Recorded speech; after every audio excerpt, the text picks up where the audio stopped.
Ini live dan dari berbagai macam channel ya, nggak bisa saya sebutin satu demi satu nih, saya hitung aja nih, 1, 2, 3, 4, 5, 6, 7, 8, 9, 10 lah, 10 channel lebih ya.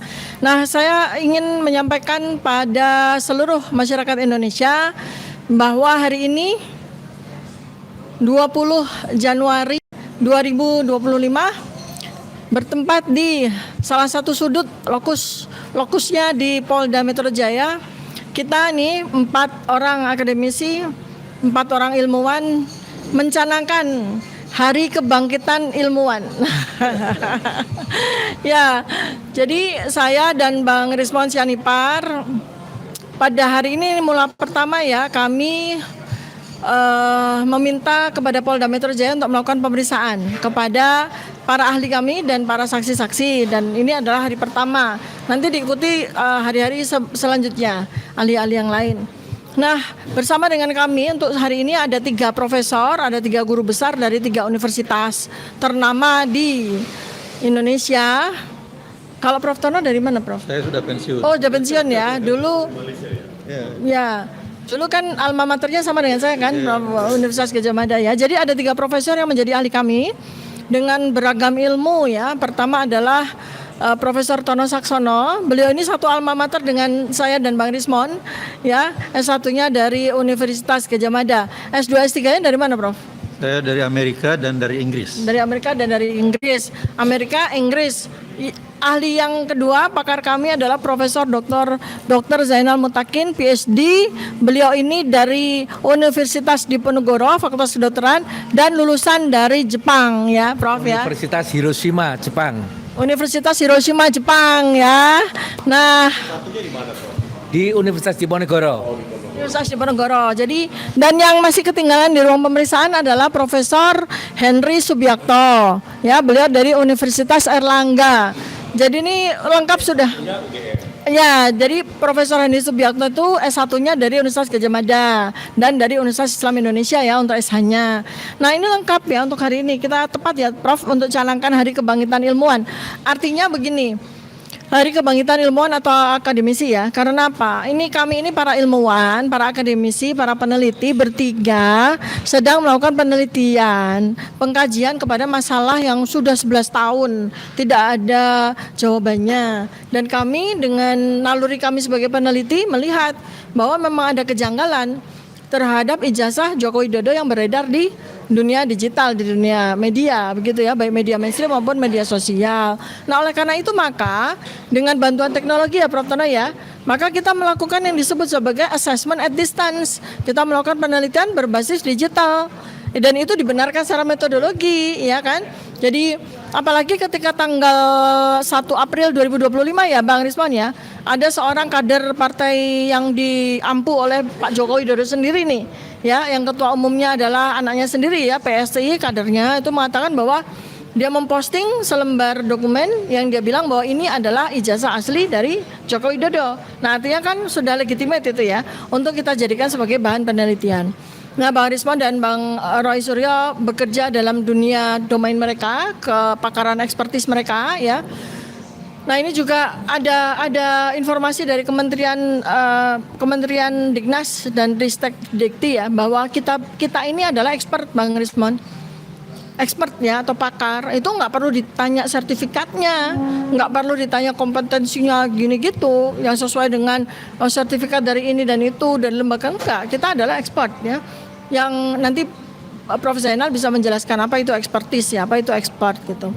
Jadi apa yang kami lakukan ini adalah langkah-langkah ilmuwan, langkah-langkah akademisi. Makanya nih profesor-profesor dengan senang hati mau menjadi ahli kami gitu, semangat sekali. Bahkan kalau perlu nanti sampai malam kita bisa diskusi begitu ya. Jadi dengan senang hati gitu ya. Jadi seperti itu ya teman-teman para ilmuwan, akademisi semuanya, para rakyat Indonesia semuanya. Jangan kita mau dibodoh-bodohi oleh termul-termul. Jangan kita mau dibodoh-bodohi dengan segala logical fallacy maupun informasi-informasi yang disinformasi dari masyarakat ya, dari yang beredar di masyarakat, di media sosial terutama. Kami langkahnya adalah langkah metodologis, langkah akademisi ya. Dan untuk itu maka tidak ada negosiasi. untuk sebuah kebenaran secara sudut pandang sains ya Bang Risman ya. Tidak ada negosiasi. Dan untuk itu juga tidak perlu ada restoratif justice, tidak perlu harus sowan-sowan hanya untuk membebaskan diri dari kriminalisasi. Kami itu dikriminalisasi bukan melakukan tindak pidana ataupun melakukan tindak kejahatan ya. Itu yang perlu saya tekankan sebagai opening remarks dari saya. Selanjutnya saya mungkin akan sedikit bertanya kepada Prof.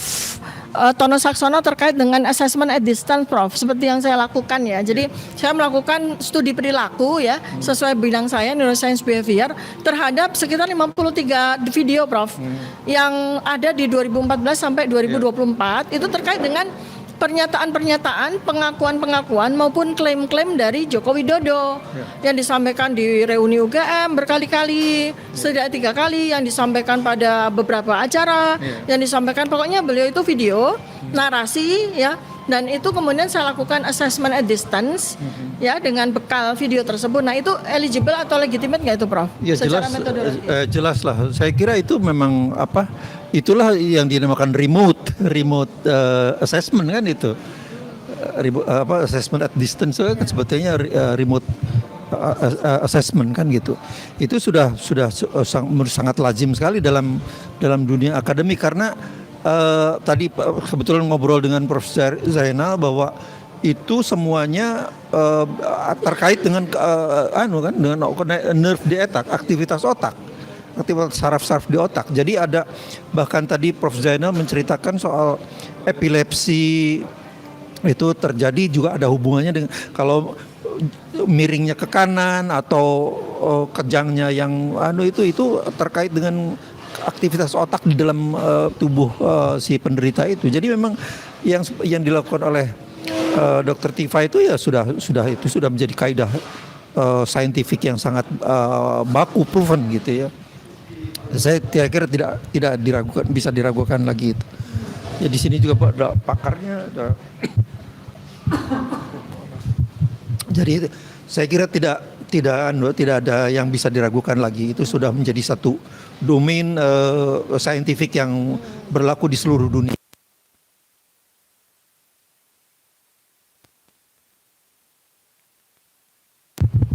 Kan saya ini. Baik, jadi dari Prof. Tono itu memperjelas ya bahwa apa tuduhan-tuduhan termul kepada kami, kepada saya Bang Rismon, bahwa ini kami ilmuwan abal-abal karena bisa melakukan penelitian terhadap sesuatu yang tidak analog gitu ya, gitu kan. Nah, tadi sudah dijelaskan oleh Prof. Tono. Prof. Tono ini adalah ahli untuk kami bertiga ya. Jadi sudut pandang beliau itu terpakai oleh penelitian yang kami lakukan selama ini gitu. Bang Rismon gimana tanggapannya tentang Prof. Tono nih? Assessment at distance ya. Ya, kalau Profesor Tono Saksono ini kan irisan kami kan digital image processing ya, Prof. Jadi metodologi yang ada di buku JWP itu sebenarnya seharusnya ditempatkan di ruang akademik, bukan di ruang kriminalisasi, kan begitu. Nah, dalam tradisi dunia akademisi itu bantahan tulisan apalagi bentuk buku, paper, jurnal ya kan. Itu memang harus dituliskan juga bantahannya.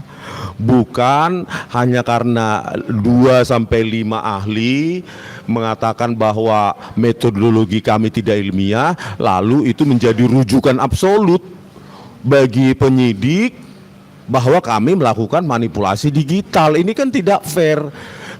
Misalnya 5 ahli menyatakan penyidik bahwa kami memanipulasi, langsung itu dijadikan rujukan bahwa kami melakukan tindakan manipulasi. Padahal ya di buku JWP maupun di YouTube saya ya itu jelas metodologinya. Contoh tuduhan para termul itu dokumen fotokopi kok dianalisa. Loh, dari fotokopi pun bisa loh.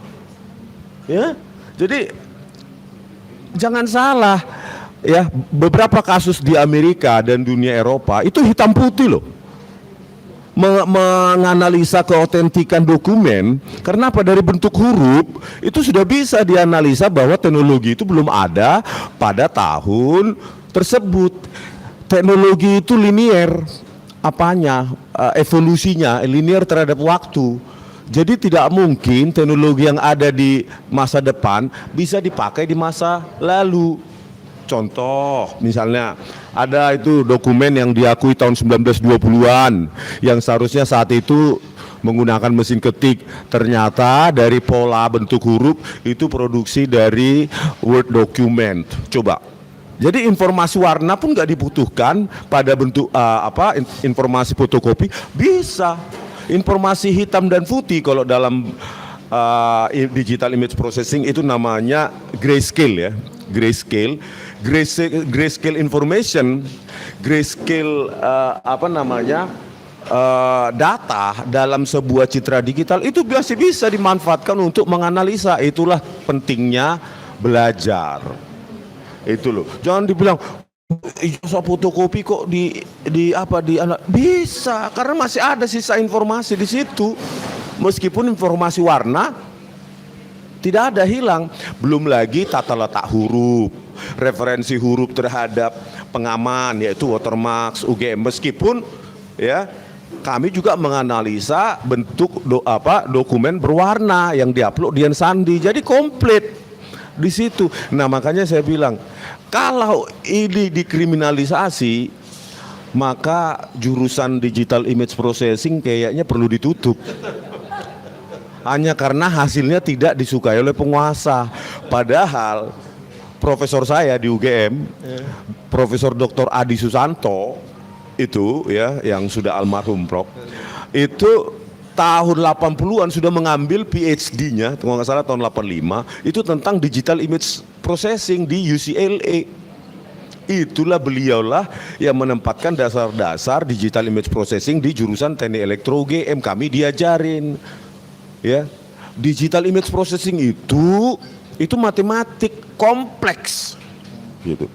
Makanya dia mata kuliah lanjutan karena kita harus belajar aljabar linier, kalkulus, persamaan diferensial, integral, belum persamaan kalkulus lanjutan. Itu diterapkan ke dunia digital image processing.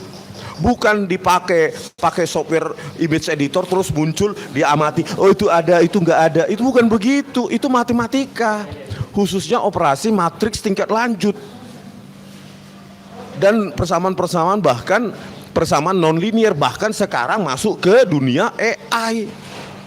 Yang matematika kompleks itu matematika. Oleh karena itu, kalau memang di Reskrimum Kombes Iman Imanuddin menyimpulkan bahwa buku JWP itu tidak ilmiah, berani nggak kita seminarkan? Hadap-hadapan ahli yang 5 itu yang dipanggil oleh Polri, kita berada di seminar, kami aja yang membiayain, gitu. Ya mungkin ahli dari Polri. Enggak, yang tahu cuma 2. Yang 3 disembunyikan kan.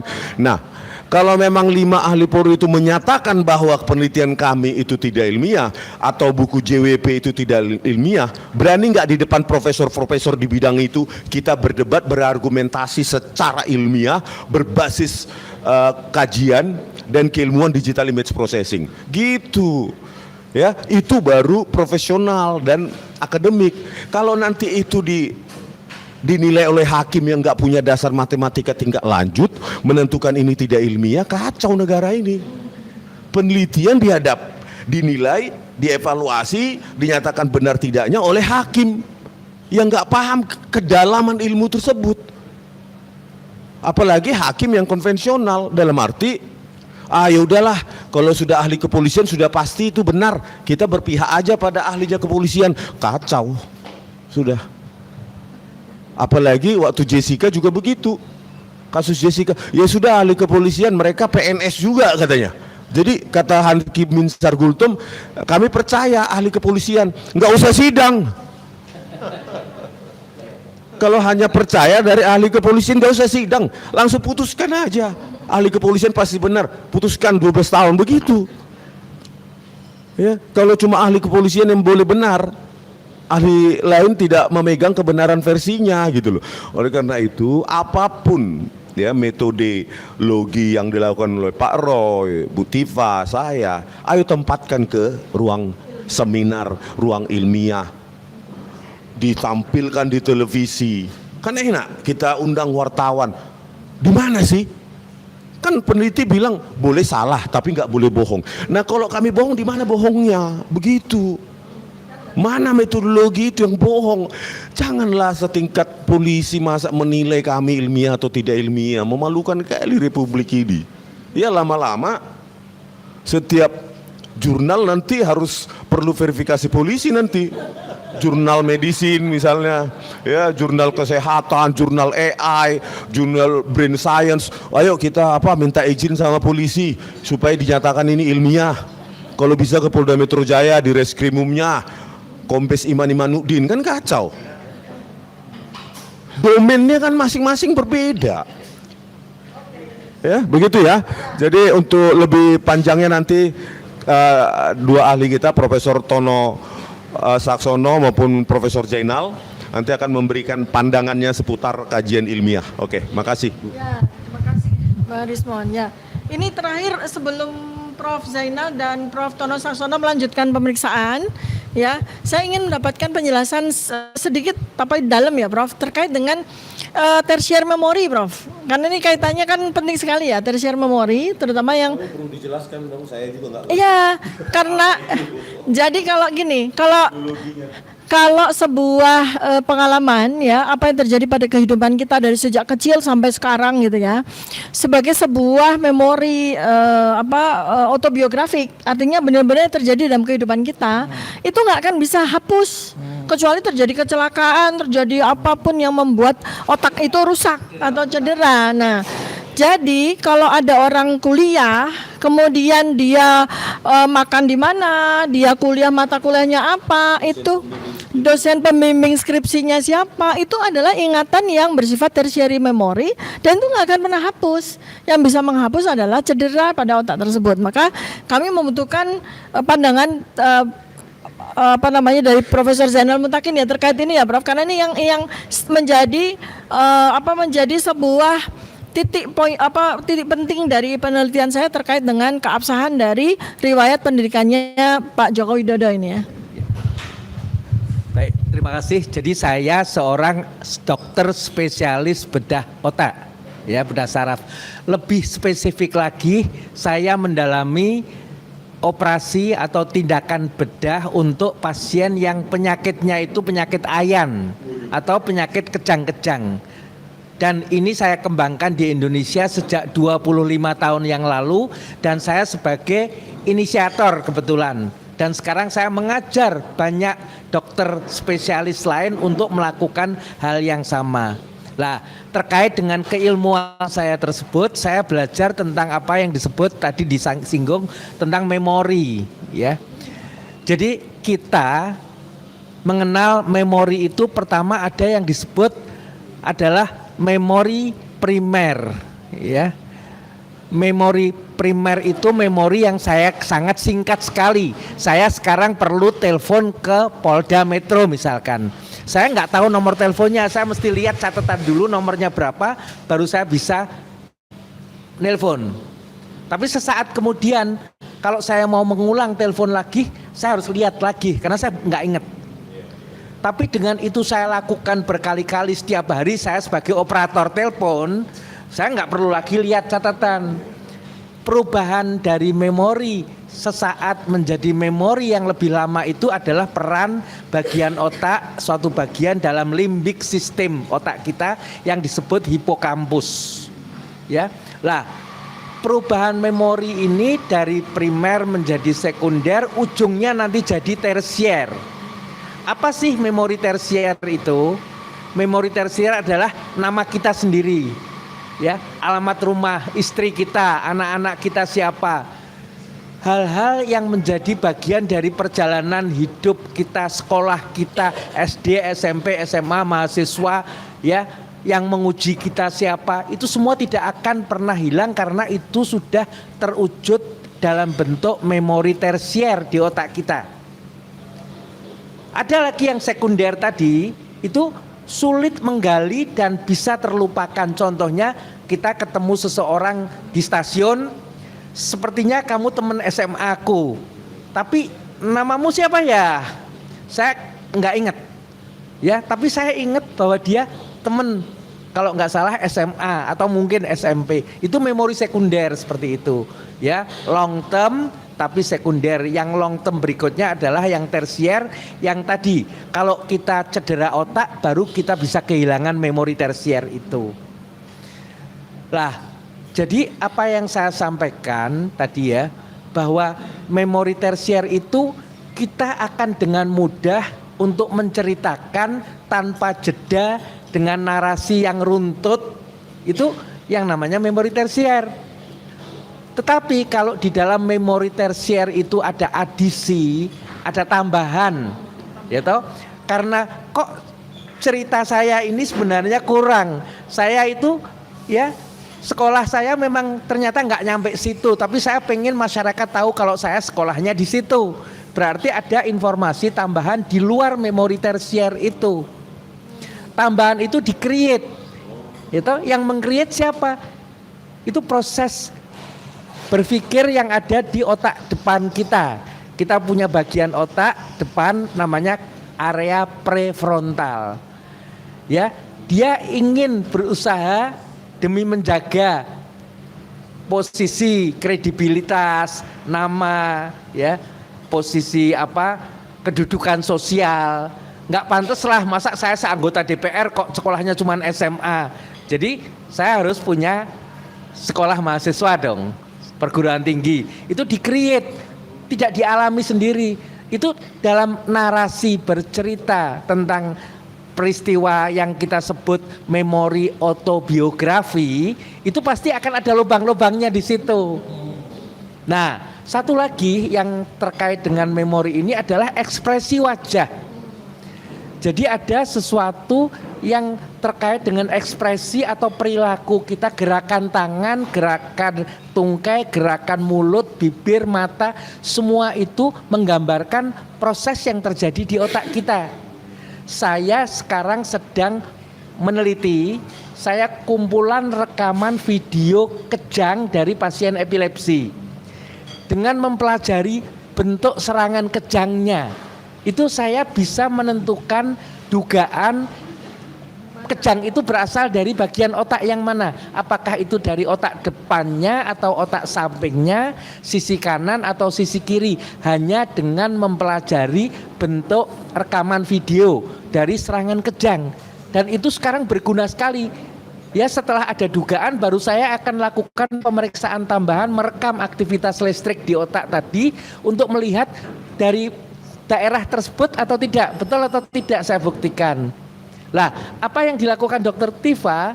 Mempelajari mikroekspresi. Jadi ekspresi yang lebih rinci, detail dari wajah seseorang yang itu sebenarnya dikendalikan oleh alam bawah sadar. Jadi di otak kita bagian dari sistem limbik itu ada yang namanya selain hipokampus tadi amigdala. Amigdala adalah organ penting yang mengatur ekspresi otomatis. Tidak bisa dibohongi bahwa yang kita narasikan itu sesuatu yang betul-betul kita alami terjadi, narasi autobiografi tadi, atau ini suatu kebohongan. Itu bisa dilihat dari ekspresi wajah seperti saya mempelajari bentuk kejang pada pasien epilepsi tadi. Jadi sebenarnya apa yang dituliskan Dr. Tifa di buku ini, dia menganalisa rekaman video ekspresi wajah seorang mantan presiden. 53 rekaman video dianalisanya itu dengan ilmu neuroscience yang bagiannya namanya neurobehavior. Itu sesuatu yang punya basis sains.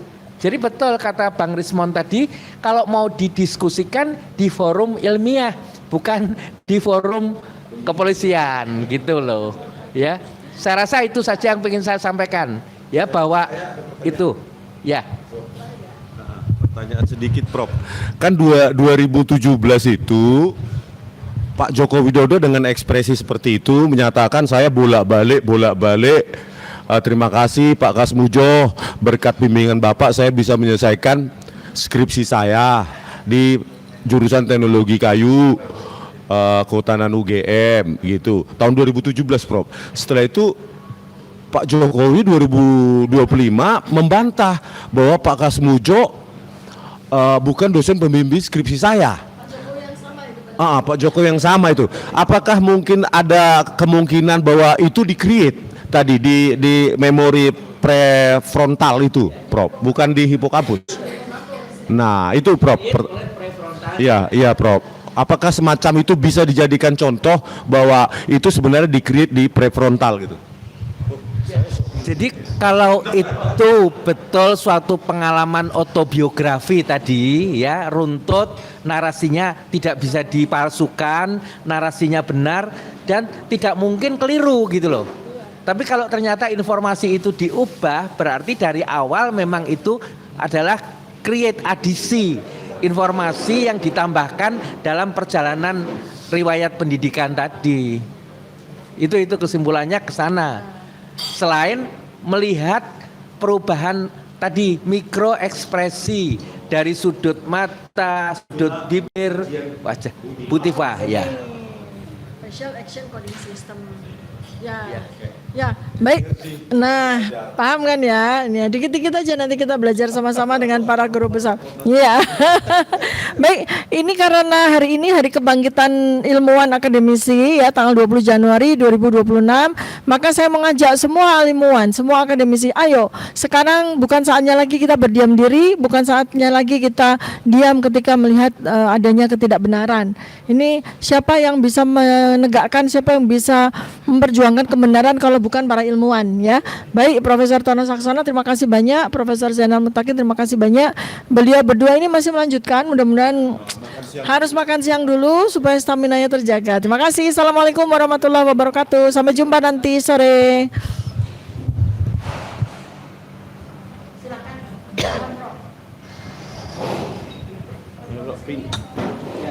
Pindah aja lah. Oh, tahu sini. Ini. Banyak banget tuh. Udah tadi, Pak. Tanya vaksin. Oh, satu juga. Oh, satu lagi.